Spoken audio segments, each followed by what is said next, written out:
नमस्कार, आप सभी का हमारे इस चैनल में स्वागत है। जैसा कि आप सभी को पता है, यहाँ सिर्फ आपके काम की बातें बताई जाती है। तो अभी तक आपने इस चैनल को सब्सक्राइब नहीं किए हैं तो अभी कर लें, ताकि अगली वीडियो की जानकारी आप तक आसानी से पहुँच सके। आज हम बात करते हैं बुखार के बारे में, यानी बुखार में क्यों बढ़ जाता है हमारे शरीर का तापमान। बुखार आना हमारे इम्यून सिस्टम का बीमारी से लड़ने का एक संकेत है, जिसमें शरीर की प्रक्रियाएं उसका तापमान बढ़ा देती है। बुखार आना बीमारी का एक सामान्य लक्षण माना जाता है। जब हम देखते हैं कि हमारे शरीर का तापमान बढ़ रहा है, तो आम बोलचाल की भाषा में भी हम कहते हैं कि हमें बुखार आ गया है। लेकिन हर बुखार बहुत सारी बीमारियों का लक्षण होता है, जो अपने आप में कोई बीमारी नहीं होती है। बुखार इंसानी शरीर के तापमान के बढ़ने की स्थिति को कहा जाता है।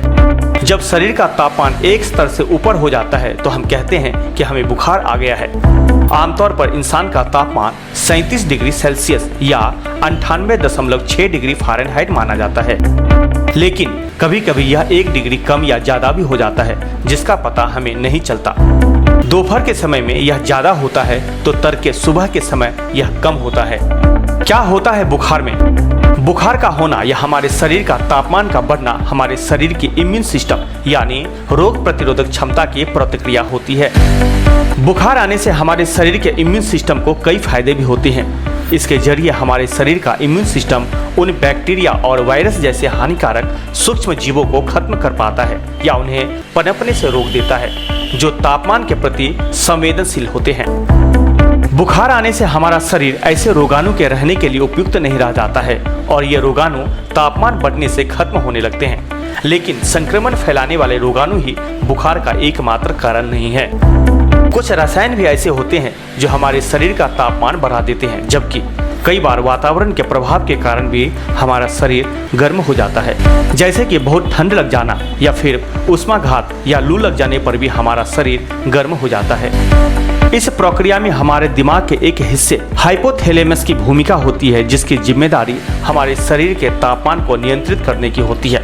यह एक तरह से हमारे शरीर के लिए थर्मोस्टेट का काम करता है। इसी की जिम्मेदारी होती है कि आमतौर पर हमारे शरीर का तापमान एक सा बना रहे।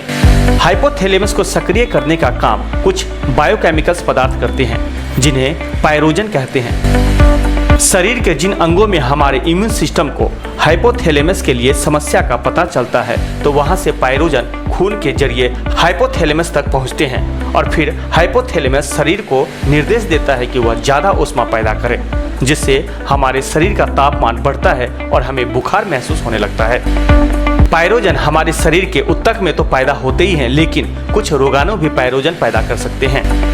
आमतौर पर देखा जाता है कि छोटे शिशुओं को बुखार जल्दी और ज़्यादा आ जाता है। इसका वजह यही होता है कि उनका इम्यून सिस्टम अधिक अनुभवी नहीं होता है और इसी वजह से जल्दी ही पायरोजन पैदा करने लगता है। बुखार में तापमान बढ़ने के साथ ही हमारे शरीर में और भी लक्षण दिखाई देने लगते हैं। इनमें पसीना आना, ठंड लगना, मांसपेशियों में दर्द, जोड़ों में दर्द, कमजोरी, सिरदर्द जैसे लक्षण शामिल होते हैं। ये सब बुखार की स्थिति में शरीर का असहज होने के कारण होते हैं। इसमें ठंड लगना सबसे आम या शुरुआती लक्षण माना जाता है, लेकिन इसकी वजह यह है कि यह बुखार की सबसे आसान और प्रचलित पहचान है।